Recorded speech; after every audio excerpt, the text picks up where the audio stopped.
Emma and Kieran never believed in the stories about the house at the edge of town, until the night it followed them home.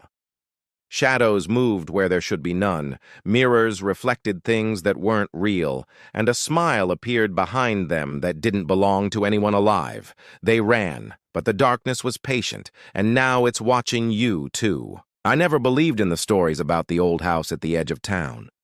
People said it moved, that its windows reflected things that weren't there, that shadows lingered longer than they should. I laughed at all of it, called it nonsense, until the night I found myself standing in front of it. The air was unusually cold, a biting chill that seemed to seep into my bones, and the sky was impossibly dark, the kind of darkness that swallows everything whole. My flashlight flickered as I pointed it toward the looming structure, and for a moment, I swore I saw something shift behind the grime-coated windows. I told myself it was just my imagination, just the fear of being here alone. But the moment I took a step closer, the front door creaked open on its own. I froze. The hinges moaned as if the house itself were exhaling, calling me inside. My instincts screamed at me to turn around, to run back to the safety of the well-lit streets. But some invisible force held me there. Compelled by curiosity, maybe even foolishness, I stepped inside. The interior was worse than I imagined. The floorboards groaned under my weight, each step echoing like a warning. The air smelled damp like rotting wood and rusted metal. Shadows pooled in corners deeper than darkness should allow, and I kept thinking I saw movement just beyond the edge of my flashlight.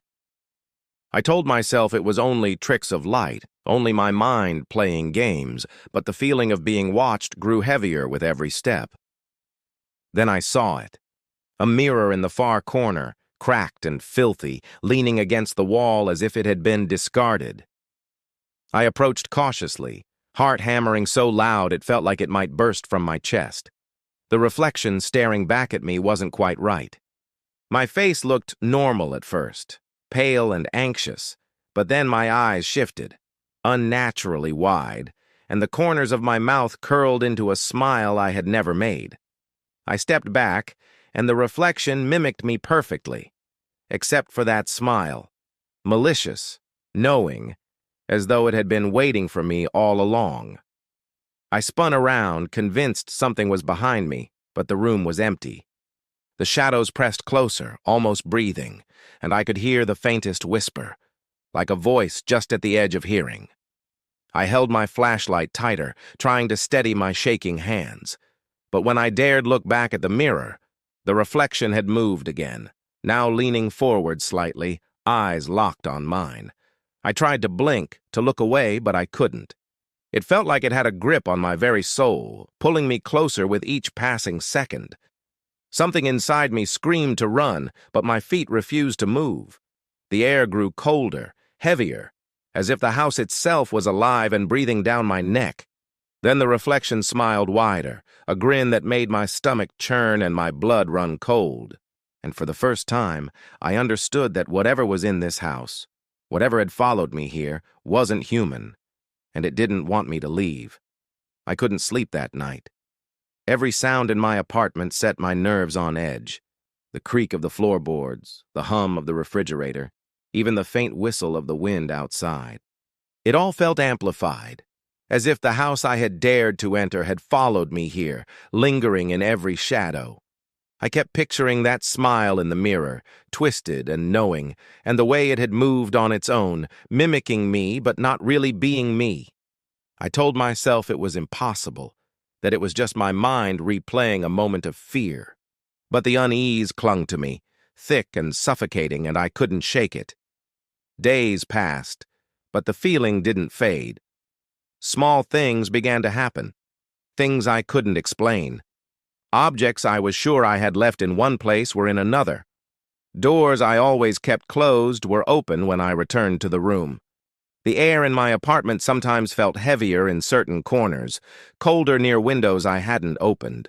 I tried to ignore it, tried to convince myself it was stress, maybe exhaustion, but deep down, I knew something had followed me from that house. One morning, I woke to find a note scrawled across the bathroom mirror in the condensation. It wasn't written with a pen or pencil, nothing tangible, just the fog from my shower. The words were simple and chilling. "I'm here." My hands shook as I wiped the glass, expecting the message to disappear, but it stayed. No matter how much I scrubbed, it remained, staring back at me like a warning. And in the mirror, just behind my reflection, I thought I saw the faint outline of a face. Not mine, but similar. Its mouth curled into that same unnatural smile. I whirled around. Nothing. The apartment was empty, quiet, normal. But when I looked back at the mirror, I could feel it staring. The next night, I thought about leaving, maybe driving far away, but I couldn't bring myself to do it. Wherever I went, I sensed it would follow. And I was right. When I closed my eyes, even in my own bed, I could see it. Shadows creeping along the walls, shifting, waiting for me to notice them. My dreams were worse. Every night I relived the house, walking through its rotting halls, the mirror always there, always grinning. I would wake in a cold sweat, heart hammering, only to catch a flicker of something moving in my room. It was then I realized it wasn't just in my mind. Something had found me, had attached itself to me, and it wasn't going to let go. I started seeing shapes at the edge of my vision, figures standing just outside windows or lingering in the hallway when I entered a room. They were silent, motionless, but I knew they were watching, waiting. And the mirrors. I avoided them at all costs, but sometimes I couldn't. When I accidentally glimpsed my reflection, there it was, grinning, watching, moving when I did not. I felt my sanity unraveling piece by piece, the line between what was real and what wasn't blurring with every passing hour. That night, I finally understood the truth. The house hadn't just been a building. It was a predator. And now, wherever I went, it was hunting me. I decided I had to get away. I packed a small bag, my hands trembling as if I were touching fire, and drove until the city lights disappeared behind me. The further I went, the heavier the feeling of being watched became, as if the darkness itself had claws that reached out and clung to me. Even on empty highways, I could sense it lurking, always just out of sight, waiting for me to make a mistake. Shadows danced at the edge of my headlights, fleeting glimpses of something tall, impossibly thin, standing perfectly still before vanishing the moment I blinked. I told myself it was exhaustion, maybe paranoia, but the fear in my chest was real, physical, and growing with every mile. I stopped at a rest area one night, hoping a few hours of sleep would calm my mind. The lot was deserted except for a single man standing near the trees, his figure almost blending into the darkness. I didn't notice him at first, but as I parked and stepped out, I caught his gaze. Hollow eyes, empty and unreadable, fixed on me, unblinking. He didn't move, didn't speak, just pointed silently toward the horizon. Behind him, the forest loomed, black and endless, swallowing the moonlight. Something about the way he stood made my stomach knot.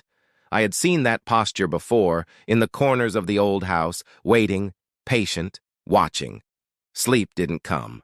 When I finally shut my eyes, images invaded my mind like they were real memories. The house, the mirror, the endless shadows twisting and turning, faces grinning at me in every reflective surface. And when I opened my eyes, I felt it again, the presence. This time, unmistakable, moving closer. My motel room felt like a trap, walls closing in, and then I noticed it. A drawing scratched into the wallpaper beside the bed. It was crude, but unmistakable, my face twisted in terror, eyes wide as if screaming. Beneath it, a message I hadn't written. "You can't hide." My pulse raced. How could it know where I was? I checked every corner, every shadow, but the room was empty. Still, I felt it pressing in, a weight on my chest, a cold breath against my neck. I realized I wasn't just being followed. Whatever had left the house, whatever had smiled at me in the mirror, it had learned how to hunt. It didn't need walls or doors to trap me. It could follow me anywhere, into the open, into the city, into the wilderness. No matter where I went, It could find me, could watch me, could reach me. By morning, I knew there was no escaping it. Every reflective surface, every shadow, every silent figure at the edge of my vision was a reminder. I was no longer alone in my world. I felt my life slipping away piece by piece, replaced by this unseen predator that knew me intimately. My own reflection had betrayed me once, and now I feared it could do it again, anywhere, at any time. The thought of it made my stomach churn. I had to confront it.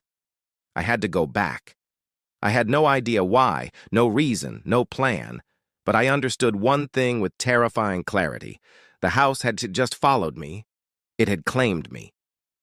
And I could feel it, pulling me back toward its doors, toward the mirror, toward something far worse than I could imagine. I returned to the city with a sense of dread pressing against my chest, heavier than any fear I had ever known. The streets looked the same, quiet and ordinary, but I could feel it. The presence, always just behind me, in every shadow, in every reflective surface. And there it was, at the edge of town, the house. More decrepit than I remembered, its walls sagging, windows dark and lifeless. Yet somehow it seemed to breathe, to watch. I should have turned away, run as far as I could, but something inside me, some foolish mixture of fear and curiosity, pulled me forward. The ground was damp, sticky with the rot of years, and the air smelled of decay. As I approached, a shiver ran down my spine. The door hung open slightly, swaying as if inviting me in. I hesitated, my hands shaking uncontrollably, but I knew I couldn't stop. The moment I stepped inside, the air changed, thick, suffocating, pressing down like a living weight. Shadows pooled in the corners, stretching and writhing as if they were alive, following every small movement I made. The walls whispered my name, though no one was there, the sound soft and mocking.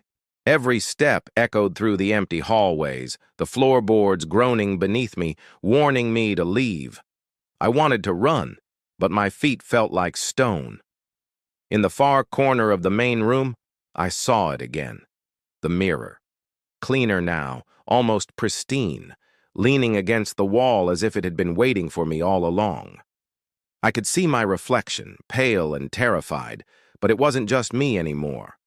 Behind me, a shadow lurked, taller than any human, impossibly thin, its face hidden in darkness. I turned quickly. Nothing.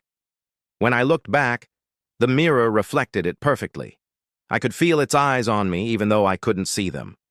The air grew colder, colder than winter, and my breath came out in frozen puffs. My heart pounded as I took another step back, realizing the room was no longer empty. Shadows shifted and stretched, reaching toward me from the corners of the walls. I tried to run, but the door slammed shut before I could reach it, trapping me inside. Panic rose like bile in my throat as I realized this place was alive, and I was its prey. The mirror drew my attention again. My reflection remained frozen in fear, yet it moved differently than I did, leaning forward, beckoning. I wanted to look away, to close my eyes, but something compelled me to watch. That smile appeared again, wider this time, cruel and knowing, and for the first time I understood. This wasn't just a mirror. It was a doorway, a passage, and whatever had been following me had been waiting, patient, feeding on my fear, learning me, shaping me. I stumbled backward, tripping over the uneven floor, and the shadow shifted with me, mimicking every move. The walls seemed to pulse, breathing, alive, and I felt myself being pulled toward the mirror. I tried to scream, but no sound came out. I realized then that I was not in control here. The house, the mirror, the shadow, it had been waiting for this moment, and I was exactly where it wanted me. And in that instant, I knew with absolute certainty I might leave this room, but I would never leave the house. It had claimed me in a way I could not yet understand, and whatever awaited me on the other side of the mirror was far worse than anything I could imagine. The next morning, the town whispered about a disappearance. They said I had vanished without a trace, My apartment left empty, my car abandoned miles away on the highway. But I wasn't gone. Not really. I was trapped somewhere I couldn't name, somewhere between reflections, a shadow of myself, watching the world I had left behind. Every morning I saw myself outside, walking, sleeping, living a life that no longer belonged to me. But I couldn't move, couldn't speak, couldn't warn anyone. The mirrors, the windows, even puddles of water became my prisons. Every reflective surface carried me, displayed me, while I remained frozen, powerless. Sometimes I thought I could reach out, could touch the world, but my hands passed through it like smoke. And then I realized it. The presence, the shadow that had haunted me from the house had found a way inside me too. It wasn't just in the mirrors. It was in me, moving silently, waiting, patient. My reflection moved as if alive, but it wasn't me. It smiled when I didn't, laughed when I wanted to scream. I understood then that whatever I had faced in that house had learned to mimic life itself. Days blurred into nights. I watched people pass by the places I used to know, and some of them glanced at me strangely, as if noticing something wrong in the way I stood, the way I moved. No one could see me, not really, but they could feel me. And sometimes, when a mirror caught my reflection at just the wrong angle, I saw them, the other ones. Shadows of the people I once knew, twisted and wrong, standing behind me, always observing, waiting. I realized there were more of them than I could count, reflections that were not reflections, and they were growing. I tried to scream through the glass, to warn myself, to warn the world, but the sound never escaped. My reflection only laughed, and the shadows leaned closer, crowding the corners of every surface. The air around me felt thick, heavy, suffocating. I had become a ghost trapped in my own life, a prisoner to a dark intelligence that understood fear far better than I ever could. And as I watched, powerless, I saw my reflection move toward the edge of a window, toward a world I could no longer touch. It looked out and smiled, wide and cruel, and I felt my mind shattered just a little more.